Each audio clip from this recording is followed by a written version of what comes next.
building a business is a difficult thing to do that from scratch. I think the statistics on it are staggering.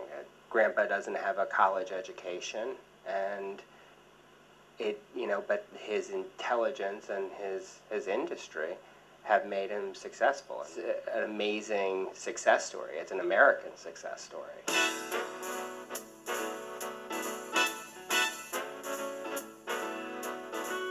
My grandfather was a photographer in the 1890s. He went with a horse and buggy through Austria, Hungary, and he took pictures. He had 10 children, 7 of which became photographers also.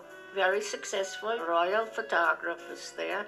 The family business was, in fact, a drugstore, except in Europe, don't sell drugs in a drugstore. So we had everything but no aspirin. And it was established by my great-grandfather, Nathan.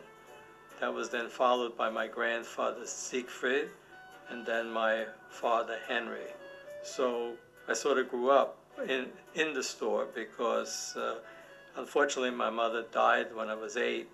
My father, when he was 18, he became an aviation photographer in the First World War, so he was a real hero. Like everything in life is a coincidence. He met an officer who later turned out to be King Zog of Albania, and they became friends.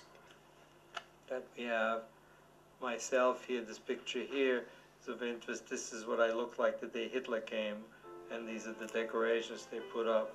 When I was just 13 and a half, in March of 1938, Hitler annexed Austria. Hitler actually came down that day from the railroad station in his Mercedes, directly passing our store. In May of 1938, they started to arrest most of the Jewish men for no particular reason, my father included, and he wound up in Dachau. The issue was they wanted all the Jews out, and whatever property you had to leave, and that sort of started a process. It was very difficult to go somewhere. King Zog knew that we were Jewish, and he said that anybody of a Weizmann family could come to Albania. We took advantage of it. Fortunately, we left the day after Kristallnacht, and we waited for our papers to come to the United States. But we were very fortunate. We had 2 cousins on my mother's side. They themselves emigrated, and they provided the necessary papers after they arrived. And so eventually, my father was released from concentration camp after we met all the requirements, and we were ready to leave.